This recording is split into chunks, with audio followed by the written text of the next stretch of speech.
Namun saat ini kita sudah membangun bangunan sekolah yang di bawahnya juga itu adalah market center ya.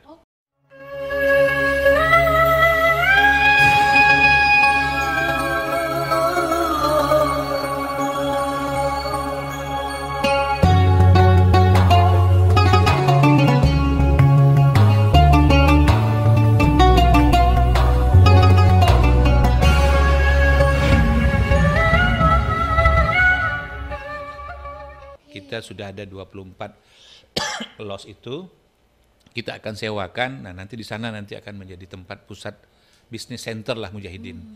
Nanti ada pusat ATM di sana. Nah jadi lingkungan ini nanti akan lebih tertata rapi. Kita juga akan fokus bagaimana membuat taman sehingga nyaman dan asri lah di sini. Masjid Raya Mujahidin ini adalah masjid raya yang punya simbol provinsi. Betul. Yang kadang-kadang jadi panutan, sehingga kita juga harus mengemas ini dengan baik, sehingga memang bisa diterima semua masyarakat. Memang yang kita kerjakan adalah untuk kepentingan masyarakat juga.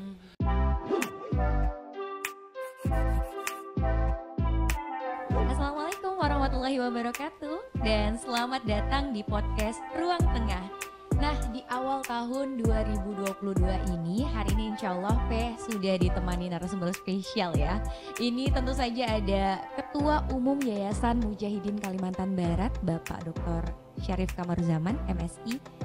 Sebelumnya kita sapa dulu, Assalamualaikum Pak. Waalaikumsalam warahmatullahi wabarakatuh. Selamat pagi, salam sejahtera bagi kita semua. Gimana nih kabarnya Pak? Alhamdulillah, kabar baik, sehat. Semoga sehat selalu. Semoga ya sehat Pak. Semua bagi kita. Masya Allah. Di awal tahun 2022 ini tentu saja banyak harapan dari masyarakat, termasuk P juga, termasuk ya yang merupakan jamaah Mujahidin Kalimantan Barat, Masjid Raya Mujahidin Kalimantan Barat. Berharap bahwa ini aktivitas di Masjid Raya Mujahidin sudah mulai bisa aktif kembali. Karena memang kalau kita lihat kasus-kasus COVID-19 sudah mulai melandai. Dan apakah di tahun ini sudah bisa beraktivitas normal kembali di Masjid Raya Mujahidin Kalimantan Barat? Nanti kita akan coba tanyakan kepada narasumber kita di hari ini tentang kegiatan dan mungkin program-program yang dicanangkan di tahun 2022 ini. Dan sebelum menanyakan lebih lanjut terkait program nih Pak, sebenarnya saya sedikit penasaran, kalau di Mujahidin ini sebenarnya sudah kembali normal atau sebenarnya masih ada sedikit hambatan di tengah COVID-19 ini Pak? Baik, sebenarnya kerinduan semua orang terkait dengan kondisi bagaimana aktivitas secara normal itu berlangsung. Namun memang kendala akibat COVID ini banyak hal yang jadi penghambat, termasuk aktivitas ibadah. Namun dalam perkembangan tentu kita Yayasan Mujahidin melihat dari tren perkembangan COVID itu juga. Nah alhamdulillah kondisi saat ini memang sudah melandai. Dan memang mudah-mudahan di awal tahun 2022 ini semangat baru, spirit baru, kita juga harus beraktivitas kembali terkait dengan bersifat peribadahan yang ada dilakukan di Yayasan Mujahidin, khususnya di Masjid Raya Mujahidin Pontianak. Nah untuk itu kami sudah menyiapkan berbagai program untuk tahun 2022 ini, dengan harapan juga seiring kondisi yang normal. Nah kondisi normal ini tidak kita menjadi abai, tetap prokes menjadi prioritas. Karena kita juga mengikuti instruksi dari pemerintah. Apapun terkait dengan level ataupun zona yang terjadi, tentu kita ingin menyesuaikan. Namun dari Yayasan Mujahidin terkait dengan kegiatan ini, kita tidak kendor untuk terus memformulasi berbagai program dan kegiatan yang sudah kita susun. Nah untuk itu kita di Yayasan Mujahidin sudah membagi ada 3 kegiatan yang menjadi fokus kita.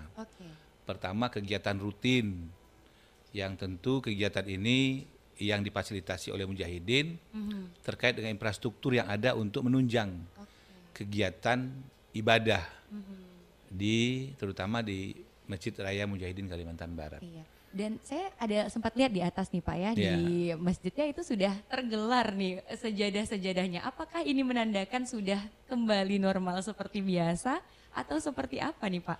Nah kalau sejadah ini kan fasilitas terkait dengan pelaksanaan ibadah, namun kita juga masih mengikuti apakah ini digelar juga tidak semua, masih baru 3 sub. Nah ini menunjukkan bahwa kita terus memberikan fasilitas untuk kenyamanan, kehusuan masyarakat ibadah di Masjid Raya Mujahidin Kalimantan Barat. Nah untuk itu memang kita juga masih mengikuti perkembangan terkait dengan COVID-19 di Kalimantan Barat. Nah makanya kita hanya pasang 3 sub dulu. Nanti mudah-mudahan tanda-tanda ini tanda-tanda baik. Betul. Bahwa semuanya bisa digelar dan bisa datang dan bisa melaksanakan ibadah dengan nyaman. Betul. Dan kita doakan semoga COVID-19 ini segera berlalu lah ya, amin, menjadi amin. endemi untuk kita semua. Amin. Nah, jadi ini pertanda baik buat masyarakat sudah mulai bisa datang ke Mujahidin, tapi dengan syarat tentu saja harus tetap menerapkan protokol kesehatan. Nah, Fe juga yakin tentunya walaupun digelar sejadah, tentunya ini juga akan rajin dibersihkan dan segala macam. Jadi jangan khawatir ya buat Imafilah dan semuanya. Nah, mungkin terkait kegiatan rutin nih, kita mulai dari kegiatan rutin yang sudah mulai kembali dilaksanakan seperti biasa, itu kegiatan apa saja nih Pak? Mungkin canangan di tahun 2022 ini. Selama ini memang kita sudah kegiatan rutin itu kan kita menyiapkan ambulan, on call lah, apapun yang diperlukan. Yang kedua fardu kifayah, itu yang memang sudah standby di kita. Dan tetap beroperasi ya walaupun di tengah pandemi. Jadi berbagai hal yang bersifat rutin, kegiatan infrastruktur yang ada di Mujahidin untuk digunakan. Contoh aula dipakai. Nah alhamdulillah tadi untuk kegiatan gebiar ya, di awal tahun kita sudah bekerja sama dengan Majelis Taklim untuk mendatangkan ustazah dari Jakarta, Halimah Aledrus dari Jakarta. Membuka awal tahun 2022 awal tahun ya, ini mengawali. Di Gedung Serbaguna, Yayasan Mujahidin. Semoga ini menjadi sebuah program yang memang harus kita lakukan secara rutin, kajian-kajian terkait dengan keagamaan ya untuk memberikan pemahaman terhadap umat Islam. Ya, betul banget. Dan ada juga yang bertanya nih Pak kepada saya, kan saya juga di Radio Mujahidin, banyak juga yang bertanya, kira-kira aktivitas seperti buka puasa, iftar, Senin, Kamis sudah mulai lancar belum? Ini seperti apa nih Pak sebenarnya? Ya itu sudah, karena itu bagian dari kegiatan rutin, kita tetap lakukan walaupun dengan kondisi terbatas, dengan prokes, tapi kita tetap lakukan, karena itu sudah merupakan program rutin dari kita. Jadi sudah boleh datang? Sudah ada karena sudah ya? Ada. Jadi banyak yang bertanya-tanya sebenarnya sudah mulai aktif seperti biasa atau tidak, dan jawabannya sudah, tapi tetap memperhatikan protokol kesehatan. Oke. Itu terkait kegiatan rutin, jadi memang hal-hal yang sudah biasa dilakukan insya Allah tetap akan berjalan, tapi tadi batasnya adalah protokol kesehatan. Nah lalu bagaimana dengan rancangan program lainnya yang bakalan dibuat atau dilaksanakan di tahun 2022 ini Pak? Ya, saya ingin cerita terkait dengan memang infrastruktur dulu. Kita terus belum merasa puas terkait dengan bagaimana mengembangkan Mujahidin ini ke depan untuk menjadi sebuah trademark Masjid Raya Provinsi Kalimantan Barat. Nah, alhamdulillah kita sudah menghiasi masjid dengan lampu bahwa sudah ada penerangan yang sudah memberikan keindahan. Kalau sesuatu yang indah ini kan jadi kita menjadi nyaman. Nah, ini juga menjadi simbol bahwa kita sudah mulai bergerak maju untuk percepatan membenahi terutama Masjid Raya Mujahidin. Yang memang kita terus berupaya karena tadi kondisi masjidnya berada di atas, naiknya dengan tangga, kita juga ke depan ingin bagaimana memberikan fasilitas ini dengan adanya eskalator. Oh Masya Allah, ini yang diharapkan. Nah kiri kanan mudah-mudahan ini kita didukung dengan pembiayaan. Tentu apa yang kita bangun, yang kita komitmen, kita buat rencana ini sebaik apapun, tentu perlu dukungan semua pihak. Nah kami hanya sebagai manajemen dari yayasan, ini yang menjadi program kita, tentu perlu dukungan semua pihak itu. Benar-benar angin segar sekali ya Pak ya. Saya baru mendengar juga tentang rancangan pengen dibuat eskalator. Karena memang kalau dilihat sudah ada fasilitas lift, tapi kan lift juga terbatas, kalau orangnya ramai juga nggak mumpuni ya Pak. Kalau lift kan hanya mungkin untuk imam, jadi hanya terbatas ya. Tetapi kalau eskalator kan untuk jemaah, dan memang kondisi ini kan faktor usia juga berpengaruh karena naik tangga itu. Nah ini juga jadi pikiran kita. Tentu saja ini butuh support dari masyarakat juga. Iya, semua kita yang merasa memiliki, karena Mujahidin ini milik kita bersama. Masya Allah, milik masyarakat Kalimantan Barat. Oke, itu terkait infrastruktur yang akan kemudian hari berusaha untuk direalisasikan ya Pak ya.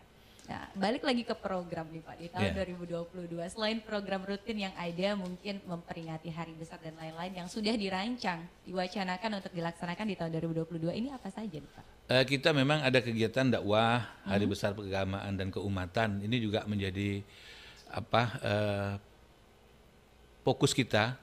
Jadi memang Yayasan Mujahidin harus ambil bagian dari seluruh kegiatan-kegiatan hari besar keagamaan. Karena memang tadi saya sampaikan Masjid Raya Mujahidin ini adalah masjid raya yang punya simbol provinsi. Betul. Yang kadang-kadang jadi panutan. Sehingga kita juga harus mengemas ini dengan baik sehingga memang bisa diterima semua masyarakat. Memang yang kita kerjakan adalah untuk kepentingan masyarakat juga.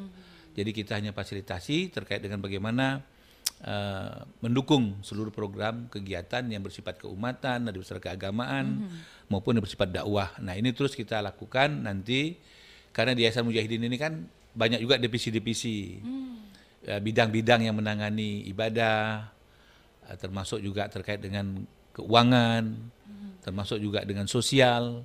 Nah, semua ini kita gerakkan, semua berperan sehingga kita menyatu, sehingga memang itulah sebuah program yang disimulasi atas dukungan semua pengurus yang terlibat di dalam Yayasan Mujahidin. Betul.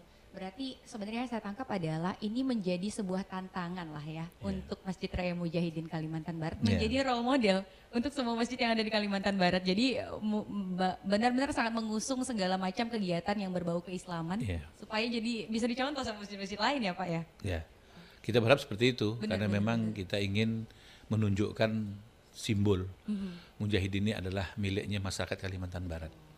Sampai ke semua lini ya Pak? Ya. Bahkan sampai saya sempat baca itu ada kegiatan donor darah pun sampai difasilitasi. Dan kemarin juga vaksin difasilitasi juga sama Mujahidin. Ya, kita kemarin juga vaksin, donor darah, dan sunatan massal. Ya, kita kemarin ada 200 anak sudah dilakukan di tahun 2021. Walaupun sebenarnya target kita 150, ternyata membludak. Animo masyarakat juga banyak, ya kita tidak ingin putus harapan sehingga kita juga fasilitasi dengan kekuatan yang ada sehingga alhamdulillah kita bisa mengakomodir 200 anak yang bisa kita lakukan khitanan massal. Oke, nah itu terkait kegiatan yang bersifat keumatan dan hari besar juga ya Pak ya. Nah lalu mungkin kegiatan-kegiatan insidental yang mungkin pernah terjadi di tahun 2021 yang bisa jadi akan tetap dilaksanakan di 2022, kira-kira ada nggak sih Pak yang mungkin pengen dipertahankan gitu? Ada, karena kita kemarin sudah membentuk atau membuat aplikasi ya untuk yang bersifat peduli sosial, sumbangan-sumbangan itu kita kembali lagi kepada yang berhak seperti kaum duafa, anak yatim, ya kita berikan santunan. Kemarin juga terkait dengan acara sunatan massal ya, kita berikan beberapa santunan itu terkait dengan kegiatan peduli sosial ini. Nah, ini juga jadi dari jemaah untuk jemaah juga. Tapi kita selektif tentu kepada yang berhak menerima yang terkait dengan peduli sosial ini. Dan menarik sekali tadi Bapak bilang tentang digitalisasi, dibahas sedikit. Nah, jadi sebenarnya buat masyarakat yang mungkin masih kebingungan, kira-kira pengen menyalurkan lewat mana, kadang-kadang bertanya kemana-mana, padahal sebenarnya sudah ada satu platform yang sudah memfasilitasi untuk penyaluran donasi itu ya Pak ya? Ya, kita ada bentuk aplikasi dan juga kita juga ada bersifat manual, makanya kita siapkan kotak-kotak amal itu di tangga, nah tinggal mereka memilih mana yang mau peduli sosial untuk masjid mana. Jadi nah dari itu kita kumpulkan, itu salurkan sesuai dengan pembidangan tadi, apakah ini tentang peduli sosial, apakah ini untuk keumatan, dakwah, apakah ini untuk rutinitas. Jadi memang semua bersinergi di situ. Nah, dengan sistem itu mudah-mudahan ya, karena kita ini kan sudah melek digital 4.0 sehingga semua kita berharap sudah familiar lah. Benar. Apalagi dengan kondisi finansial teknologi, semua sudah bisa diakomodir tanpa datang, melalui dari rumah juga sudah bisa. Bisa lewat aplikasi. Ya sudah bisa berdonasi lah kepada kita. Tinggal dibuka aplikasi Yayasan Mujahidin Kalimantan Barat ya Pak ya. Di download di Play Store bisa nih. Nah, dan di situ udah lengkap tentang kegiatan-kegiatan, di share juga, kemudian juga mungkin link-link untuk melakukan donasi, dan itu sudah benar-benar secara khusus, seperti misalnya saya tuh pernah lihat ya Pak ya, kayak misalnya pengen donasi untuk iftar ya udah dikhususkan jadi langsung ke situ. Dan ini pengelolaannya tentu saja di bawah pengawasan Yayasan Mujahidin ya Pak ya. Ya, kita perlu pengawasan ketat dan itu juga kita pertanggungjawabkan melalui sistem digital juga. Jadi semua bisa terlihat dan dibaca oleh umat yang sudah memberikan sumbangan atau donasinya, dan itu juga kita berikan pertanggungjawaban secara langsung. Apa yang kita lakukan. Dan mungkin salah satu yang dirindukan nih Pak, setiap hari Jumat biasanya itu kadang-kadang ada pedagang dimasukkan ke dalam. Itu salah satu bentuk kesejahteraan pedagang dan juga mungkin kegiatan yang mensupport ya kegiatan keagamaan, dan ini sangat-sangat dirindukan masyarakat juga mungkin ya untuk kembali diaktifkan. Kira-kira ada potensi untuk diaktifkan kembali nggak tuh? Kalau pedagang yang bersifat musiman ya, itu memang kita mesti menjaga terkait dengan ketertiban. Namun saat ini kita sudah membangun bangunan sekolah yang di bawahnya juga itu adalah market center ya. Kita sudah ada 24 los itu, kita akan sewakan. Nah nanti di sana nanti akan menjadi tempat pusat bisnis center lah Mujahidin. Nanti ada pusat ATM di sana. Nah jadi lingkungan ini nanti akan lebih tertata rapi. Kita juga akan fokus bagaimana membuat taman sehingga nyaman dan asri lah di sini. Dan ini tentu saja diharapkan bisa jadi salah satu tujuan kalau awal mulanya pengen wisata atau pengen jajan, tapi setidaknya datang ke Mujahidin dulu ya Pak ya. Betul-betul. Nah terlanjur berbicara tentang bangunan di depan itu Pak ya, di depan Mujahidin itu kan sudah terlihat bangunan dari sekolah. Nah sebenarnya proyeksinya pengen dijadikan seperti apa sih Pak Mujahidin ini? Apakah pusat yang memang benar-benar seperti kalau di Bandung itu kayak tuh pernah lihat ada kayak zona Madinah gitu, ada pusat pendidikan, pusat ibadah, pusat bahkan ada pelatihan silat dan kawan-kawan. Sebenarnya proyeksi ke depan Mujahidin seperti apa sih? Iya, sebenarnya kita ingin bahwa memang Yayasan Mujahidin ini kan banyak divisi-divisi atau bidang-bidang. Tapi memang khusus kalau cerita Masjid Raya adalah ibadah. Karena masjid fungsinya. Namun di sekitaran kompleks ini sudah ada sekolah. Nanti di bawah sekolah itu ada berbagai kios yang untuk mungkin pemberdayaan ekonomi juga ya. Ekonomi umat. Nanti di situ ada BMT. Nah, di situ ada ATM center. Yang kedua juga ada taman nanti akan kita bangun. Nah, sekarang kita lihat terus kita lakukan pembenahan dengan penerangan-penerangan. Tentu kita berharap begitu masuk di Mujahidin ini semua sudah komplit. Iya, betul. Di sini juga sudah ada Basnas, ada MUI. Jadi terkait mau konsultasi juga sudah bisa di sini. Tidak hanya terkait dengan kondisi ibadah, tapi seluruh area ini bisa dimanfaatkan untuk kepentingan umat. Apakah itu mau jogging, mau apa. Betul. Jadi kan semua, tapi tentu dengan busana-busana yang syar'i. Iya, betul-betul. Kita berharap jadi jangan dibuka tapi akhirnya juga bisa merusak citra keislaman daripada Yayasan Mujahidin ini. Masya Allah, itu tujuan besar yang akan insya Allah direalisasikan oleh Yayasan Mujahidin. Mudah-mudahan bisa terrealisasi ya Pak ya, karena memang pusat peradaban umat harusnya itu berawal dari masjid. Dan harapannya bisa terrealisasi di Masjid Mujahidin sebagai role model untuk masjid-masjid lainnya. Betul. Oke, itu dia ya terkait beberapa mungkin program besar yang akan dicanangkan, dan tentu saja ini tidak bisa berdiri sendiri, butuh jamaah, butuh juga dukungan dari masyarakat ya. Silahkan yang mungkin sekarang merindukan, benar-benar kayak rindu banget sama Mujahidin, sudah terbuka. Dan tentu saja ada batasan protokol kesehatan yang diterapkan. Jadi silahkan datang dengan terapkan protokol kesehatan. Sudah banyak tempat cuci tangan ya, datang cuci tangan dulu, pakai masker, kemudian jaga jarak ya. Dan itu ya, mungkin terkait beberapa program yang akan dicanangkan. Mungkin akan ada program-program insidental lainnya, tergantung situasi dan kondisi juga ya Pak ya. Nah silahkan Iwapila bisa pantengin terus, bisa dari aplikasi untuk kegiatan-kegiatan, atau mungkin dari sosial media Mujahidin ya, silahkan di follow dan diikuti untuk tahu lebih lanjut perkembangan dari Masjid Raya Mujahidin Kalimantan Barat. Pak, terima kasih banyak sudah berbagi banyak sekali ya terkait program-program, mudah-mudahan cita-cita dan niat besarnya untuk menjadikan Masjid Raya Mujahidin sebagai tempat pembangunan umat ini bisa terrealisasi. Dan semoga sehat selalu ya Pak. Amin, terima kasih banyak. Sama-sama, semoga Mujahidin tetap jaya. Amin. Tetap bisa memberikan yang terbaik kepada umat, menjadi sebuah komplek peradaban umat Islam di Kalimantan Barat. Amin. Menjadi role model untuk kita semua. Terima kasih banyak Pak. Dan kami pamit ya. Buat Iwapila, jangan lupa untuk tadi follow untuk beberapa sosial media dari Mujahidin, dan juga jangan lupa Mujahidin FM juga di follow ya. Oke, dari podcast Ruang Tengah kami pamit. Assalamualaikum warahmatullahi wabarakatuh. Terima kasih banyak. Waalaikumsalam warahmatullahi wabarakatuh.